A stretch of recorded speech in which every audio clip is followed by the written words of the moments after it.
रेयांश जमीन पर बैठा था। उसका शरीर थकान से बोझिल था, लेकिन उसकी आंखों में अब डर नहीं बल्कि आत्मविश्वास की चमक थी। जियोन हार चुका था, लेकिन उसके चेहरे पर एक अजीब सी मुस्कान थी। तू समझता है कि तू जीत गया? जियोन हंसा। यह तो बस शुरुआत है। रेयांश ने हैरानी से उसकी ओर देखा। तभी जमीन कांपने लगी। आकाश में एक काले रंग की दरार खुली और उससे एक चमकदार नीला गोला बाहर निकला। यह क्या है? रेयांश ने कहा। जियोन की आंखें चमक उठीं। नेबुला जेल का द्वार खुल चुका है। वहां कैद थे सबसे खतरनाक मॉन्स्टर्स, और अब वे इस धरती पर आजाद हो चुके हैं। अचानक वह नीला गोला जमीन से टकराया और एक धमाके के साथ फट गया। हवा में 7 अलग अलग एलिमेंट्स की ऊर्जा फैल गई।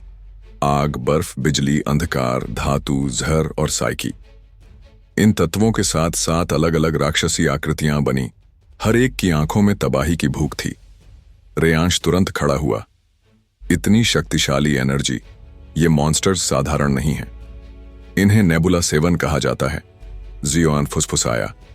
हर एक ने अपने ही गृह को नष्ट किया है। पहला मॉन्स्टर इग्नाइटर आग से बना था। उसका शरीर लावा की तरह गर्म और उसके हर कदम पर जमीन पिघल रही थी। दूसरा फ्रॉस्टन बर्फ का राजा, जहां से गुजरे वहां सब जम जाए। तीसरा वोल्टान बिजली की गति वाला, उसका शरीर चमकता था जैसे आसमान में बिजली। चौथा शैडोक्स अंधकार का अवतार, जिसकी मौजूदगी में रोशनी भी डरती थी। पांचवा मेटालॉक्स धातु का महाशक्तिशाली योद्धा, जिसका कवच तोड़ना असंभव था। छठा टॉक्सील जहरीला दानव, उसकी सांस भी मौत थी। सातवां और सबसे रहस्यमयी साइक्रो, जिसकी ताकत थी माइंड कंट्रोल। रेयांश की आंखें चौड़ी हो गईं। इतने खतरनाक मॉन्स्टर्स एक साथ! रेयांश! पीछे से एक जानी पहचानी आवाज आई। रिधिमा और अर्जुन वहां पहुंच चुके थे। रिधिमा ने कहा, हमें तुरंत रणनीति बनानी होगी। रेयांश बोला, हम एक एक करके इनका सामना करेंगे, लेकिन पहले हमें इनकी ताकत को समझना होगा। अर्जुन ने अपनी शक्ति का उपयोग करते हुए एक सुरक्षा कवच बनाया, ताकि नेबुला 7 का असर आसपास के लोगों तक न पहुंचे। रिधिमा ने कहा, हमारे पास ज्यादा समय नहीं है। साइक्रो तो लोगों के दिमाग पर कब्जा कर रहा है। रेयांश की मुट्ठी कस गई। अब उसे सिर्फ अपनी नहीं, पूरी दुनिया की रक्षा करनी थी। अचानक इग्नाइटर ने एक ज्वालामुखी फेंका, जो सीधे रेयांश की ओर आया। रेयांश ने तुरंत अपनी वाटर एलिमेंट का उपयोग किया और जल की एक दीवार बना दी, लेकिन गर्मी इतनी तीव्र थी कि पानी भाप बनकर उड़ गया। हमें एकजुट होकर लड़ना होगा, रेयांश चिल्लाया। और यही तो वे नहीं चाहते। जियोनन की हंसी दूर से सुनाई दी। अब शुरू हो चुकी थी नेबुला 7 बनाम फ्यूजन वॉरियर्स की महायुद्ध की पहली घड़ी। रेयांश, जेन और वायरा उस रहस्यमयी गुफा के और अंदर बढ़ते हैं। जैसे जैसे वो आगे बढ़ते हैं, एक अजीब सी ऊर्जा पूरे माहौल में फैलने लगती है। गुफा की दीवारों पर चमकते चिन्ह धीरे धीरे तेज होने लगते हैं और एक सुरंग अचानक खुल जाती है। सुरंग के अंदर घना अंधेरा था, लेकिन जेन के पास मौजूद क्रिस्टल जैसे ही सामने आया, पूरी सुरंग नीली रोशनी से भर गई। तीनों तेजी से उस सुरंग में दाखिल होते हैं और अंदर एक बड़ा सा चैम्बर खुलता है, जिसमें एक अजीब सी जड़दार पेड़ जैसी आकृति है। वायरा कहती है, ये एलिमेंटल लाइफ ट्री है, जिससे पूरे तत्वों की शक्ति फैली हुई है। तभी उस पेड़ से एक तेज आवाज आती है, तुम्हें यहां किसने बुलाया? हवा में एक आकृति उभरती है। ये एलिमेंटल गार्डियन है, जो इस पेड़ की रक्षा करता है। रेयांश झट से सामने आता है और कहता है, हमें एलिमेंटल बैलेंस को बचाना है। गार्डियन उसकी तरफ बढ़ता है और कहता है, अगर तुम सच्चे हो तो ये परीक्षा पास करो। अचानक 4 एलिमेंट आग, पानी, हवा और धरती 4 दिशाओं से प्रकट होते हैं और हर दिशा से एक राक्षसी तत्वीय योद्धा निकलता है। जेन, वायरा और रेयांश अब अलग अलग दिशाओं में बंट जाते हैं और उन्हें इन योद्धाओं से लड़ना होता है। वायरा की टक्कर होती है नीरवास से, एक जल योद्धा जो पानी को कठोर बर्फ में बदलकर हमला करता है। वायरा अपनी आकाशीय शक्ति से बादलों को बुलाती है और बिजली गिराकर उसके हमले को रोकती है। जेन का मुकाबला होता है धरास्त्र से, जो जमीन को कांपाकर पत्थरों की बारिश करता है। जेन हवा का चक्र बनाकर उस पर वार करता है और उसकी चट्टानों को बिखेर देता है। लेकिन रेयांश का सामने होता है अग्निवान से, एक प्राचीन अग्नि योद्धा जिसकी ज्वालाएं पूरे चैम्बर को लाल कर देती हैं। रेयांश अपनी शक्ति को नियंत्रित करता है और फ्यूजन मोड में आने की कोशिश करता है, लेकिन अचानक उसका फ्यूजन अस्थिर हो जाता है। अग्निवान एक विशाल अग्नि तलवार लेकर उस पर झपटता है। रेयांश उसे रोकने की कोशिश करता है, लेकिन उसकी ढाल टूट जाती है। तभी पेड़ से एक ऊर्जा तरंग निकलती है और रेयांश के अंदर समा जाती है। उसकी आंखें नीली से सुनहरी हो जाती हैं और उसके हाथों में दो विरोधी शक्तियां एक साथ जाग उठती हैं, आग और पानी। ये देख अग्निवान रुकता है और कहता है, तुम वो हो जिसकी भविष्यवाणी की गई थी। लेकिन तभी पेड़ से एक गहरा कंपन होता है और जमीन फटने लगती है। एक और गुफा खुलती है जिससे एक रहस्यमयी परछाई बाहर आती है, जो गार्डियन को देखते ही बोलती है, बहुत समय हो गया, अब पुराने नियम तोड़ने का वक्त आ गया है। गार्डियन पीछे हटता है और कहता है, असंभव, तुम जिंदा हो। और तभी वो परछाई कहती है, रेयांश, असली परीक्षा अब शुरू होगी। रेयांश उस रहस्यमयी परछाई की ओर देखता है जिसकी ऊर्जा बाकी सबसे कहीं ज्यादा खतरनाक लग रही थी। जेन और वायरा भी एकदम चौकन्ने हो जाते हैं।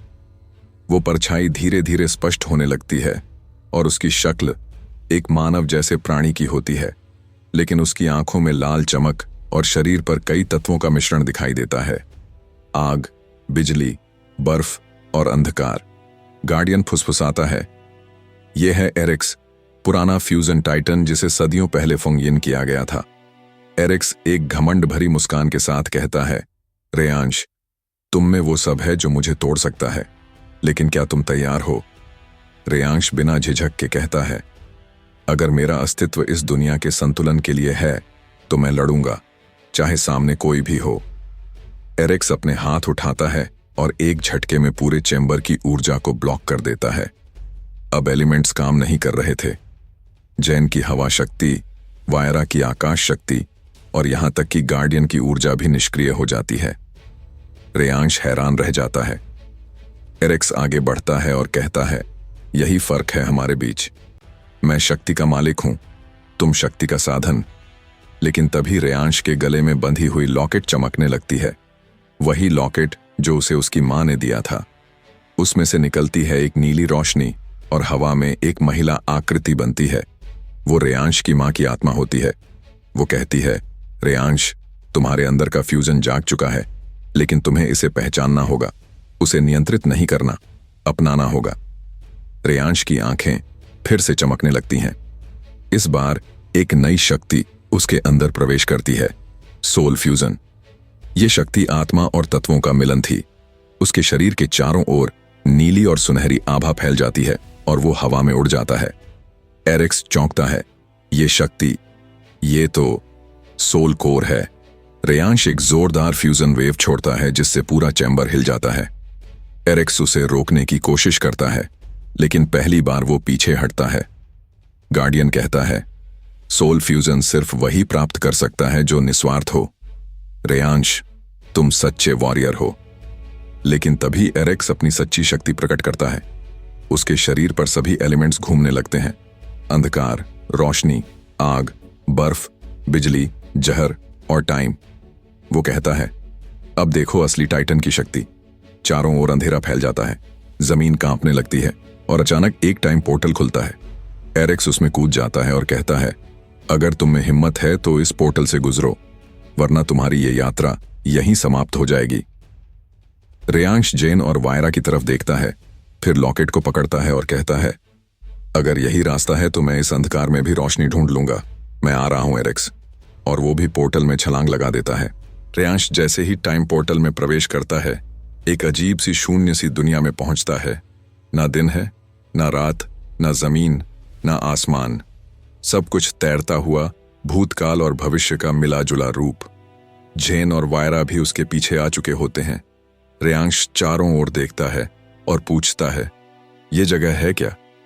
गार्डियन की आवाज गूंजती है, यह है क्रोनोनेक्सस, समय की वो सीमा जहां अतीत, वर्तमान और भविष्य एक साथ रहते हैं। तभी एरिक्स प्रकट होता है। उसके शरीर के चारों ओर समय की सुइयां घूम रही होती हैं। वो कहता है, यहाँ मेरा शासन है, यहाँ समय भी मेरी मर्जी से चलता है। रेयांश उसकी तरफ बढ़ता है, लेकिन उसके हर कदम के साथ जमीन गायब होती जाती है। एरिक्स एक टाइम स्प्लिटर हमला करता है, जिससे रेयांश की गति धीमी हो जाती है। जेन और वायरा उसे बचाने आते हैं, लेकिन एरिक्स दोनों को एक अलग टाइम जोन में भेज देता है। अब रेयांश अकेला है। तभी उसे फिर से उसकी मां की आवाज सुनाई देती है, तुम्हारे पास जो शक्ति है वह केवल तत्वों की नहीं, तुम्हारी आत्मा की है। अपने अतीत को स्वीकारो। रेयांश की आंखों में बचपन के दृश्य दौड़ने लगते हैं। मां की मौत, पिता की तलाश, अकेलेपन के दिन। वो चिल्लाता है, मैं अपने दर्द से नहीं डरता, यही मेरी ताकत है। उसकी सोल फ्यूजन शक्ति अब और अधिक सशक्त हो जाती है। उसके शरीर पर चमकते चिन्ह उभरते हैं जो हर एलिमेंट से जुड़े होते हैं। वो टाइम स्लो मोड में भी तेजी से चलने लगता है। एरिक्स चौंक जाता है। ये कैसे संभव है? रेयांश जवाब देता है, क्योंकि अब मैं केवल एलिमेंट्स का उपयोग नहीं कर रहा, मैं समय को भी महसूस कर रहा हूं। वो एक नया अटैक करता है, क्रोनो सोल बर्स्ट। एरिक्स की टाइम शील्ड टूट जाती है और वो पीछे गिरता है, लेकिन लड़ाई अभी खत्म नहीं हुई थी। एरिक्स उठता है और एक अंतिम दांव खेलता है। वो खुद को सभी टाइमलाइन के एरिक्स से जोड़ लेता है और एक विशाल मल्टीवर्सल टाइटन बन जाता है। चारों ओर की टाइमलाइन से सैकड़ों एरिक्स गूंजने लगते हैं, हर एक अलग शक्ति के साथ। रेयांश पहली बार डरता है, लेकिन तभी जेन और वायरा वापस प्रकट होते हैं। हर एक के पास नई शक्ति होती है जो उन्होंने टाइम जोन में प्राप्त की थी। जेन को अब हवा के साथ स्पेस कंट्रोल का ज्ञान मिल चुका होता है और वायरा को लाइट के साथ साउंड वेव ऊर्जा। तीनों एक साथ खड़े होते हैं और रेयांश कहता है, अब ये केवल मेरी नहीं, हम तीनों की लड़ाई है और हम इस मल्टीवर्सल टाइटन को हराएंगे, किसी भी कीमत पर। और यहीं कहानी एक ऐसे मोड़ पर पहुंचती है जहां समय, शक्ति और भाग्य तीनों की असली परीक्षा शुरू होने वाली है। क्या रेयांश इस असीम शक्ति से जीत पाएगा या ये उसकी आखिरी लड़ाई साबित होगी? जानने के लिए तैयार हो जाइए। अगले एपिसोड में होगा सबसे बड़ा टकराव।